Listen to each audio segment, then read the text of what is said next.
Suspense. And the producer of radio's outstanding theater of thrills, the master of mystery and adventure, William N. Robeson. Fine feathers make fine birds. But, on the contrary, all is not gold that glitters. Also, hell hath no fury like a woman scorned. To the wisdom of these eternal verities, add another. Crime does not pay.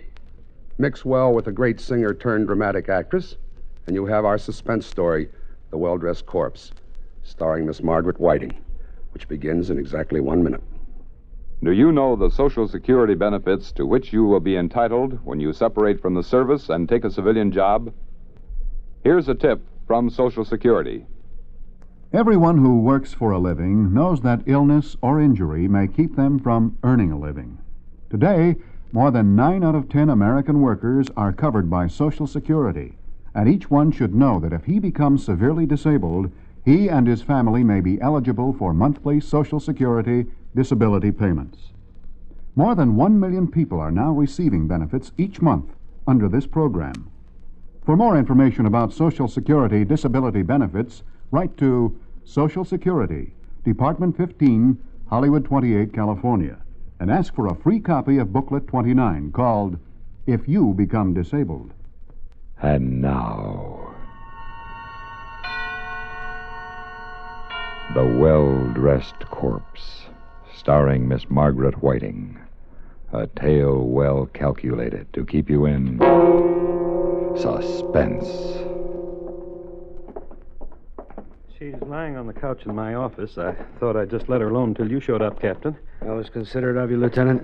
Here, in here. Are you sure that's her? I'm positive. Where was she picked up? In her bedroom? Hell's Kitchen and Alley. Somebody stole her dress, and one of the boys gave her his overcoat. Yeah. What's your name? My name is Ruth Franklin. How old are you? 33. Where do you live? On Park Avenue. You go to school in this city?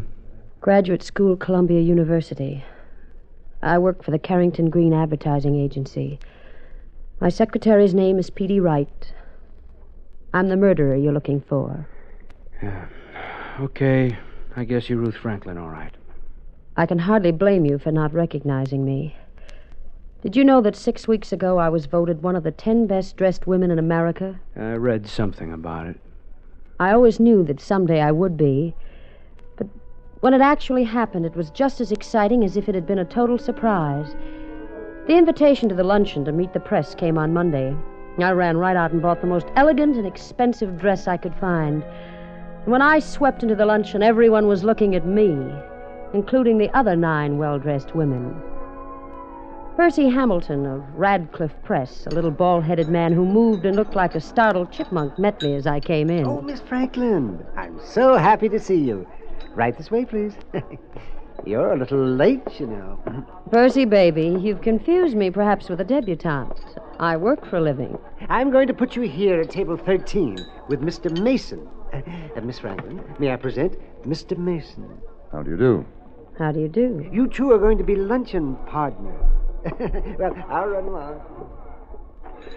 You, of course, couldn't be anyone else but the best-dressed Franklin. I'm not sure I like the way you said that, Mr. Mason. Well, my tone was not meant to imply a personal indictment, Miss Franklin. In fact, it's a commendation. You play your part very well in this best-dressed racket. Racket? Racket? Oh, I always draw the most charming luncheon partners. It was undoubtedly something in your childhood. They must have made you wear Buster Brown collars or velveteen knickers. I wore dungarees. No, it's just that I have the best prima facie evidence anyone ever had that this best-dressed business is a travesty on good taste and artistic judgment. Before I move to another table, Mr. Mason, I might find it interesting to hear one sentence telling me why you feel this way. I'd be happy to oblige. You see, I was picked as one of the best-dressed men. Mr. Mason, I believe I'm beginning to value your opinion.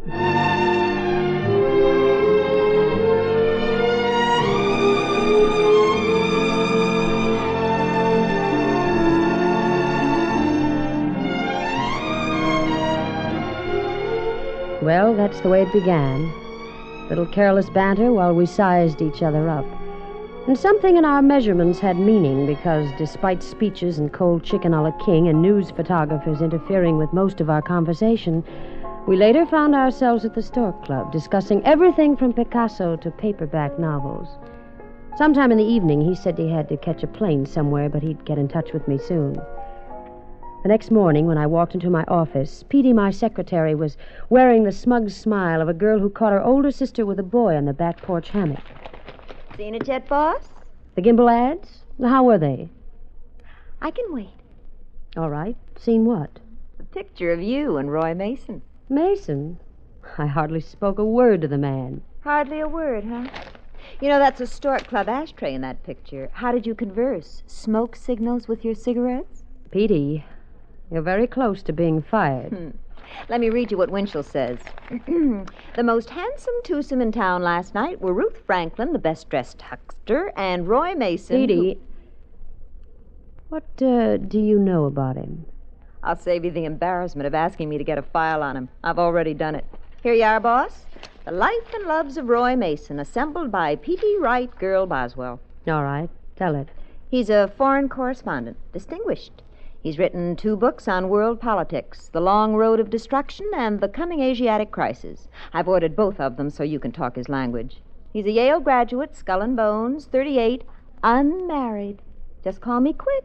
Thank you and goodbye. I'll just leave these things here so you can drool over them. Have fun.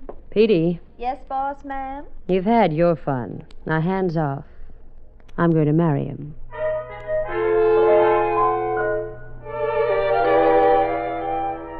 I read those clippings through from beginning to end, and when I went home that night, I took both of Roy Mason's books with me.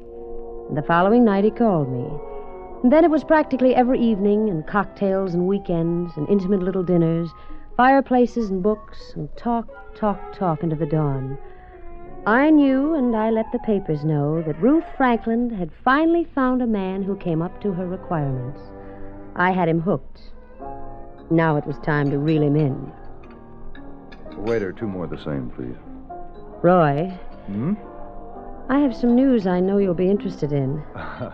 You are going to run for president.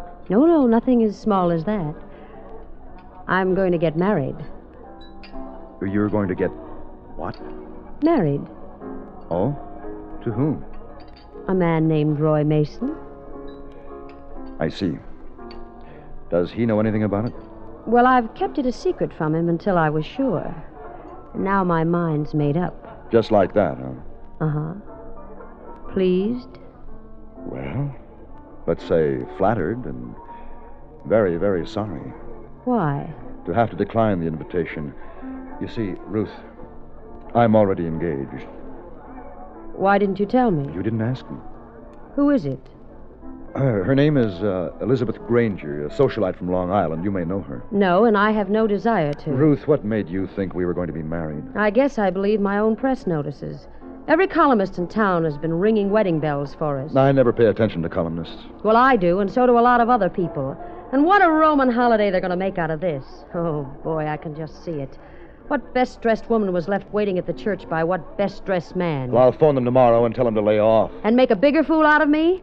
What do you think I am, a doormat, an old shoe that you Ruth, can just... please, lower your voice. People are looking. Oh, let them look. A scene in a cocktail lounge makes good reading, and we always make the papers, don't we, lover? Keep your voice down. Why don't you go to Inner Mongolia or somewhere and write another book? Anywhere where I'll never have to see you again.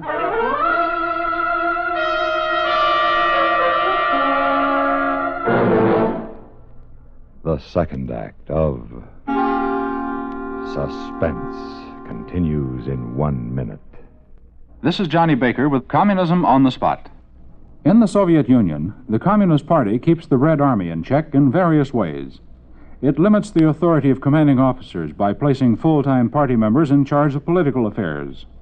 It also does its best to keep military men out of high party positions. In this way, a top commander can be dismissed if he grows too powerful. This was strikingly demonstrated in the case of Marshal Zhukov.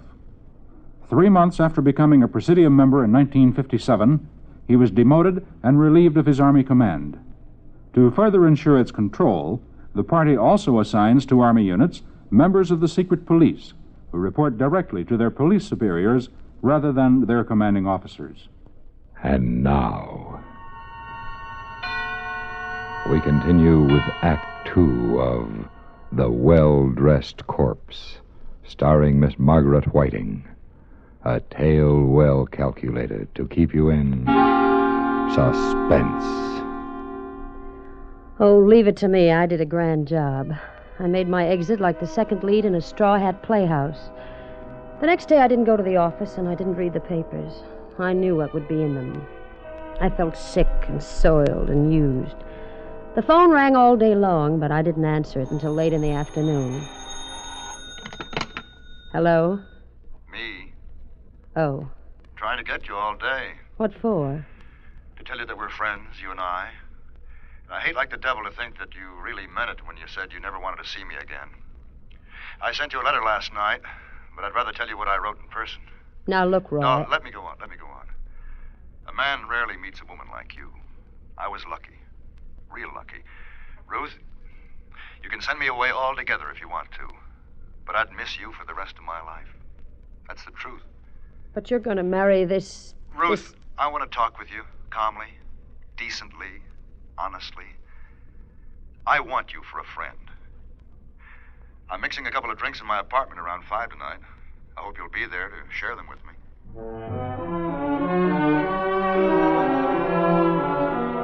What a colossal ego this man had.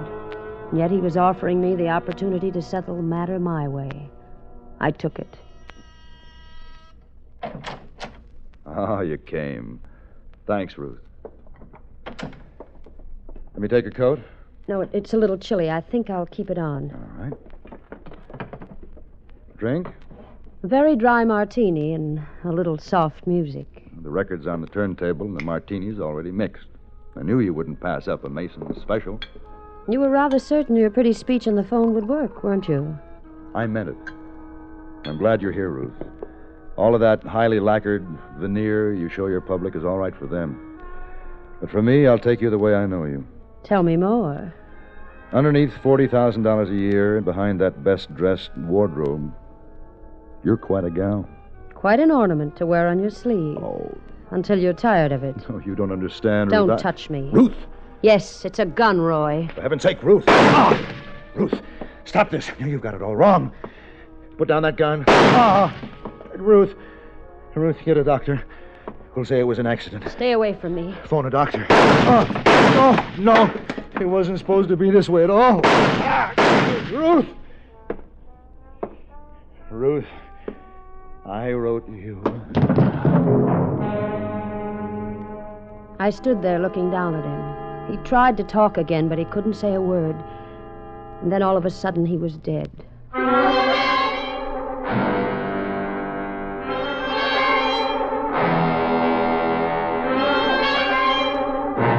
I hadn't planned what I was going to do after I killed him, so I just sat down and finished my martini and looked at him lying there on the floor, and then I was aware of someone pounding. Hello in there. Are you all right in there? What happened? Hello. Answer me, somebody. Oh, hello, miss. I live in the apartment next door, and I thought I heard gunshots in here. You did. What? Over there. Oh. Well, I better phone the police. Where's the phone? On the desk. Hello, operator. Give me the police. Yes, I said the police. Right away. There's been a shooting. I just walked out. No one tried to stop me. I got a taxi back to my own apartment, changed, threw some things into a bag, gathered up my jewelry and what money I had. I registered under another name at a small hotel on the west side. I knew I had to get out of the country, but before I left, there was someone I had to see. Elizabeth Granger, the woman he preferred to me. Act 3 of Suspense follows in 1 minute. This is Johnny Baker with Communism on the Spot. A few words now on the position of the family under communism. In Soviet society, the family has been reduced to a kind of machine for producing workers. Soviet leaders have deprived families of the right to educate their children and have minimized the influence of family life by drawing women into the labor force. The institution of the family is looked on as part of the machinery for producing what are designated as obedient, disciplined communists. To accomplish this, the role of the parents has been taken over by the schools, by youth organizations, and by the establishment of boarding schools. The final aim of the party is evidently the education of all children away from the family. And now, we continue with Act 3 of The Well-Dressed Corpse, starring Miss Margaret Whiting, a tale well calculated to keep you in suspense. The next night, there was a rosary for Roy at the Edgeflower Mortuary. I waited across the street. I wanted to see her walk in. I wanted to see how well she could take it. But Elizabeth Granger didn't appear at his rosary. The next morning, wearing dark glasses and a veil, I went to his funeral, but she didn't. Hello, Petey. Boss, don't you know the police are looking all over town for you? Petey, who is Elizabeth Granger? Where does she live? Oh, that. She isn't in the phone book. She wasn't at his funeral. There are no pictures of her in the papers. You know these things. Tell me, please. I can't help you. Nobody can help you now. You're a walking dead woman. Petey, listen to me. I don't want to listen to you. I'm afraid to. I don't want to end up like you someday. Well-fed, well-dressed, successful, but dead. I came here for your help, not your opinions. Everything you ever said in your life was a lie. I did your legwork, looked up things for you, verified them, checked them. And just to satisfy my curiosity, I checked about you, too. You didn't go to any graduate school at Columbia. You were born and brought up in Hell's Kitchen, and you went as far as PS 432. You hated everything you had and were, and you tried to wipe it out. Tell me what you know about Elizabeth Granger. I'll tell you this much. You're not going to have the pleasure of watching her suffer along with you. And I'll tell you how I know. Because Roy Mason wrote you a letter. I read it, because I never thought I'd see you again. Would you like to know what's in it? Yes. Makes you look 10 times as foolish as you do now. He said that there was no such person as Elizabeth Granger. You're lying. He just invented her. Just invented her to get away from you. You're lying. There has to be an Elizabeth Granger. Here's the letter. Look for yourself. It was true. Every word of it. There was no Elizabeth Granger. Roy just didn't want me, and he had to find some excuse. I walked to the door, wondering what to do. Where to go. One more thing, boss. 10 seconds after you're out of that door, I'm going to call the police. I ran out of the office, out of the building down Madison Avenue. I wanted to lose myself, but where? How? I walked and I walked and I walked, and I tried to understand. I tried to understand why I'd killed Roy. And everything that came into my mind revolted me. Oh, I needed a drink, a dozen drinks, 100 drinks. Are you sure you're in the right place, lady? Just give me a double bourbon. Scotch, a triple. I don't care. Well, okay, you're old enough. Hurry it up. Here's my money. Hey, Eddie, get a load of the doll. What would any dame dressed like that come in here for? Slummin'. What are you, stupid or something? They like to come over to Hell's Kitchen where men are men, looking for thrills. Yeah? Yeah. What do you think she came in here for? Thought it was 21 or something? Ah, talk. Yeah? I'll show you how to handle a doll like that. Buy you a drink, ma'am? No, get away from me. No, you don't really mean that. Tony, the drink's on me. Why don't we have it in the booth over there? We can talk, huh? Get away from me. Who do you think you are? All right, Eddie, no sale. Who does she think she is? She got no right in here unless she wants to be sociable. She's a bum, and you know it, Tony. Eddie, can't you see this is a lady? Now go for a walk. Lady? Ha! Since when we got ladies in here? You filthy... Hey, wait a minute. Cheap little bum, you... Hey, Eddie, you know who she is? Her picture was in the paper this morning. She killed somebody. Would only be a matter of seconds until they called the police, so I ran. I saw a police car crossing the avenue, so I ran the other way. 2 blocks away, there was another police car at the intersection. I ducked into an alley and tripped and fell headlong into the dirty, foul snow.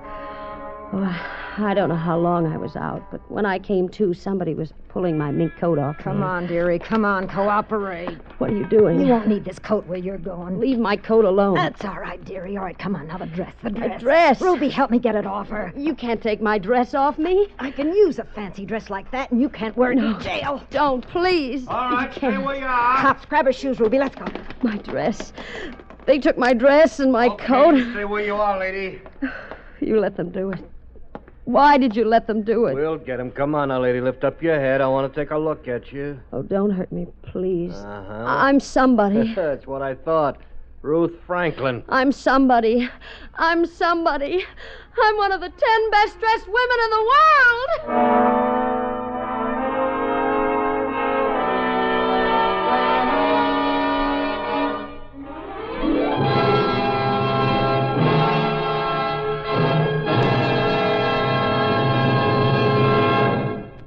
Suspense,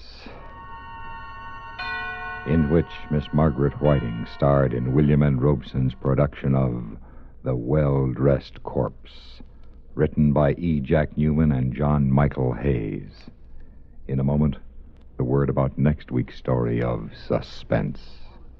This is Johnny Baker with Communism on the Spot. When you talk about the government in a democracy, you have in mind the elected representatives who rule in the people's name.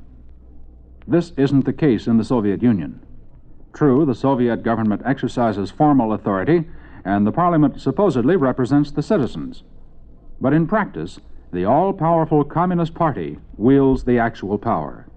It alone governs the Soviet people. For the Communist Party, in effect, is a state within a state, with permanent control over the so-called government. It governs dictatorially in the fullest sense of the word. As a result, you have in the USSR government by the party, for the party. Listen. Listen again next week when we return with one of radio's great classic plays, Sorry, Wrong Number, starring Miss Agnes Moorehead. A tale well calculated to keep you in suspense.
Suspense has been brought to you through the worldwide facilities of the United States Armed Forces Radio and Television Service.